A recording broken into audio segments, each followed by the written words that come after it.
subscribe to the Donnie Houston podcast, man. Donnie Houston.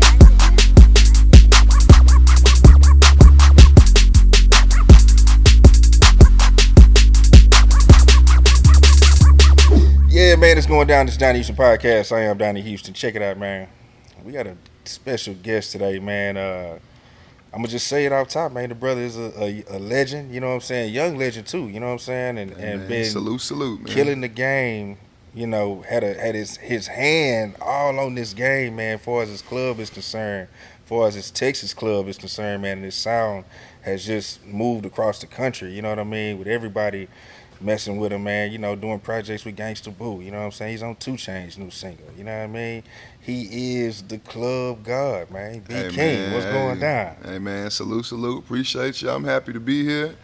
Like I told you before we got started, goddamn, I was binge watching your interviews, and I was like, man, I'm learning shit about my own city that I ain't fucking know about. You know what I'm saying? Like, just watching the Killer interviews and the ESG interviews, all the SUC interviews and shit, just people I didn't know about. You know what I'm saying? People with stories that are very integral to the history and all that, you know. So, man, shout out to you, because Houston need this shit. Man, I appreciate it, man. We need this shit. I mean, now we got you here, man. You know what I'm saying? Coming in and, you know, you've been able to literally create and carve your own lane, bro, within this whole scheme of things. You know what I'm saying? Yeah, man. I think it's probably because I ain't do drugs. You know, I ain't never sip lean. You know, in a city where everything is slow, I was the only person with some energy. And that's probably where that, you know, came. You know what I'm saying? Shit, before me, it was car culture. It was coming down. It was slow. I say I brought club music to this city, and I don't get it fucked up. Shout out to my OGs. People like Lil O. He had club songs, Bag. These were Houston club songs, though. You talking about Bag, Give Me 50 Feet. And you got people like my motherfucking OG, Bun, UGK, Let Me See It. Motherfucker Take It Off Trick. They had club music, but I elevated that shit. You know what I'm saying? It wasn't nobody just like bitch popped it like until me. And then after me, the whole city went club. You know is that do you think you get credit for that? I do now. I do now. I wasn't getting it my whole career, but Houston just like that. I love my city to death. It's H-Town all day, but we dick rowdy. You know what I'm saying? It is what it is. And until you hit a certain level, Houston ain't gonna give you that respect like that. And it's, you know, it is what it is. Like I say, I love my city to death, but when you live here, people get used to you. And when they get used to you, it's a certain urgency they don't have. It's a certain like, we can see Beatking pumping gas, you know what I'm saying? We can see Slim Thug at the Galleria, you know what I'm saying? We can see, you know, Zero, you know. Well, I don't know when you see Zero, he be, you know what I'm saying? But you know, you can see us. Aside from a lot of other artists, Houston niggas, we ain't like that. When we get on, for the most part, we stay. But you know, a lot of artists in other cities, you know, they get on, they leave. Certain cities are more dangerous than others, and they have to leave, you know what I'm saying? But for the most part, Houston artists, we have to like see you come from the bottom. You know what I'm saying? We have to be like, I went to elementary school with that nigga. We had a fight on 33rd Street in Studio. Well, I know that nigga. I know he really from the North. I know he really, you know what I'm saying? And, you know, Houston, Texas in general, we get comfortable, you know what I'm saying? So we become famous where we from, and we chill there. We fuck with all the bitches in our region. We do all the shows in our region. We comfortable. Because you can make money here and that, you know what I'm saying? You be pretty Houston, good man, you life. can go Texas, you can go platinum. If you that nigga, you can go platinum in Texas. You know what I'm saying? Like, you know, so we get used to that. I was one of them people, you know, for like about 5 years I was stagnant because I'm getting all this money here, all these shows. And this is in the crush and all this time period. Yeah, you know, so I got used to this shit, and you just like, all right, man, I'm club god here. You know what I'm saying? But when a bigger artist come in the city, that's when it hit me like, no, there's still more work to be done, you know what I'm saying? So, you know, when I say Houston Dick Roddy,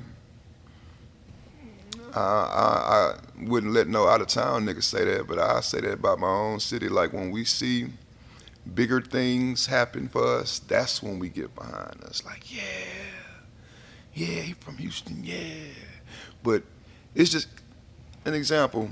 You know, let's take ASAP Rocky. It's no disrespect to him. Love his music. When he first came out about 10, 11 years ago, they was like, oh my God, this is just a new sound. This guy is. I'm like, bro, this nigga making Houston music, man. If Slim Thug do it, it's expected. And you don't champion it as hard out of town. Houston, we love it, but out of town, it's expected for Slim to make Houston music. But if a dude from New York make Houston music, hey, oh my God, this is something new. I can't grip my head around what this new sound is. And it's just like, no, it just came from out of town. You know what I'm saying? So, like I say, man, Houston, if we see you come from over there, we love you. But if you right from here, we'll get you there. Because H-Town made me, 979 The Box made me. We'll get you right here. And then we get used to you, and we'll leave you right there. You know what I'm saying? And unless you got enough grind in you to get out this bitch and to go out of town and to put that work into, you'll rot here. Can't no out of town nigga say that though. But Yeah, no, I understand exactly. yeah, I know how it go out here. Yeah. I'm 12 years in. Yeah. Even I mean, did when you started out, did you start out to do club music or did you evolve into that? I evolved into it. My close friend, people who probably my fans from the MySpace era or before that, they know I'm a lyricist. Like I can really rap. I know you can rap. Yeah. I can really rap. That's probably why I lasted this long. I know how to dumb my shit down, but say catchy enough things with the right club beats to grab your attention. I used to rap like Eminem. I used to rap like Lloyd Banks and Pusha T and Joe Budden, and like I was cut from that. Well, so when you are you producing at the same time too, and producing along them lines as well? I was making beats as well. You know what I'm saying? So a lot of my beats, back then they were very G Unity. They was very Swiss Beats-ish. You know, stuff that had that BPM that you could spit to, you know what I'm saying? It wasn't bouncing yet. And I say, when I discovered 3-6 Mafia, that's when my life changed. You know what I'm saying? I grew up on No Limit though. Like, I tell everybody all the time, like, I feel like No Limit was my dad. You know, my daddy wasn't there, you know what I'm saying? So I learned a lot of street shit from No Limit. I learned how to be a real nigga, how not to snitch, how not to do a lot of shit from No Limit Records.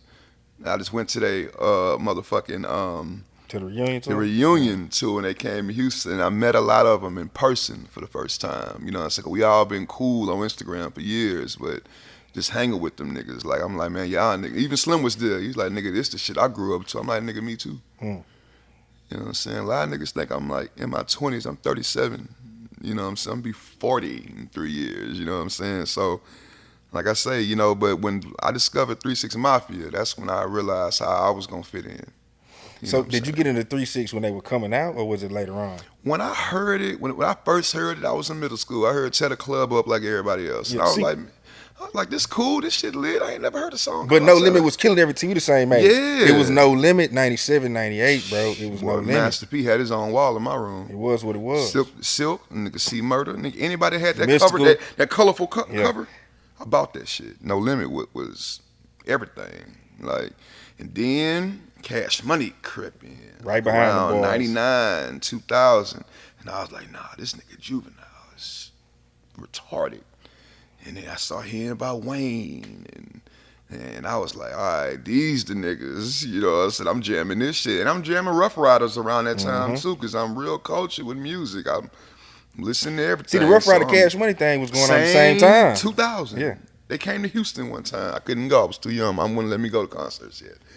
You know what I'm saying? But when Rough Riders, Cash Money, so I was influenced by that. You know what I'm saying? But I discovered 3-6 Mafia that same year. Like I heard about it from 97, but I started listening to their albums, and when I heard those beats, that's what made me want to start making beats. I was like, all right, it was really like hypnotized mind, like they say, like them beats, them hi-hat patterns, them snare patterns, like that's what I wanted to do. I found out what I wanted to do with my life when I heard 3-6. That's why it's surreal to me that me and Juicy J are friends. Like that's like my idol. He know that. I be like, bro, I get on the phone with you, my nigga, I be trying not to talk too much.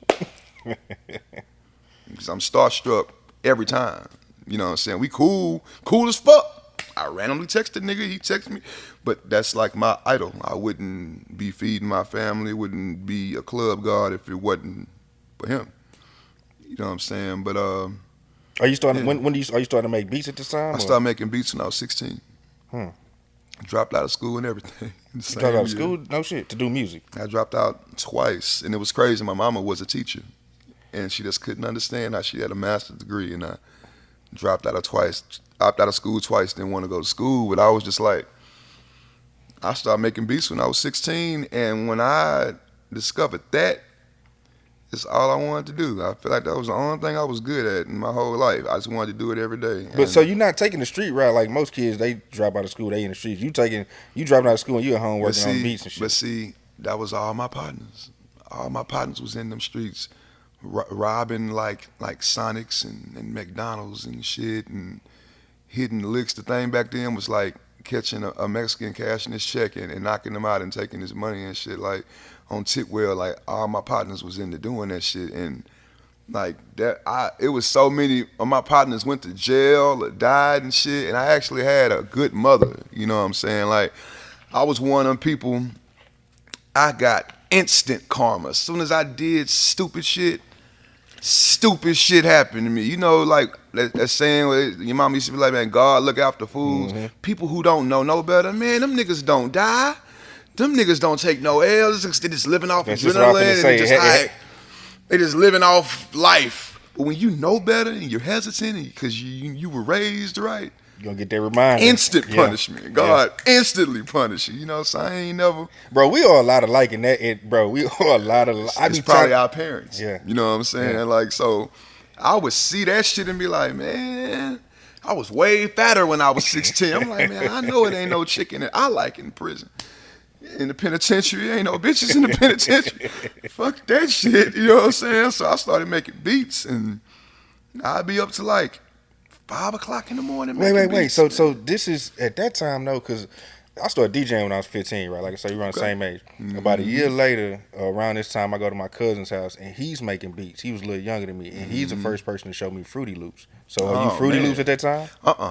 Around that time, I started making beats in the year 2000. You know what I'm saying? So software was very expensive. You know, around that time, people didn't really have a computer in their room like that. You had like one computer in the house, and that was in the living room or something. Mm-hmm. And your mama was like, That's the get house off computer. that shit. That's the house computer. I'm trying to call my friend. I need the internet to not stop my call. Like, you know, you had Roadrunner internet back then. You know what I'm saying? Yeah. That's how old I am. Roadrunner internet. You had AOL. They making them noises. You trying to, you know what I'm saying? So, you know, software wasn't affordable back then. So I had a Casio keyboard that had a sequencer, and that was like my world. My mama bought that for me. It was like $350. Guitar Center wasn't popping yet. It was Mars Electronics. Yes, sir. That's why I got my first set of turntables. Dog. Yeah, Mars, right by Memorial City Mall, right there. See, we had one over there by Mile Park. It was in Mile Park. Yeah, it was one over there too. Yeah, Mars went out of business, I think, around about like 05, 04 or whatever. And it was one of the livest music stores. I don't know how it went out I of haven't been to business, one like that since. Guitar Center was not as beautiful as Mars was. You felt like you was really on Mars. You walked in Mars and it was huge, and it's like this and that and everything. Yeah. You know, Guitar Center was straight to the point, like a guitar, keyboard, give me your money. You know what I'm saying? Mars, it was glowing lights everywhere and shit, you know what I'm saying? But got my first keyboard at 16. Mama bought it for me. And, you know, from there, I got my first job working at Tinseltown Movie Theater. And I was stealing money from there. That's how I built my studio. Bought my first drum machine, stealing money from Tinseltown. They knew it. That's why they fired me. Man, so back then you was on the music. It was Yeah, I was on the music, man. Like it's like I said, it probably attests to my longevity because I'm a very musical person. So a lot of people who don't know that, they just hit a pop their pussy bitch and thinking oh, that was strategic. I learned that the lyrical route, that wasn't for me. People didn't want to hear that from me. So I was like, well, tell me what you know about me. hmm. A, B, C, D, E, F, G. This is what y'all like from me. All right, well, fuck it, man. I give y'all some simple ass shit, and I'm gonna talk about these bitches. And that's when the fans came. Donnie Houston.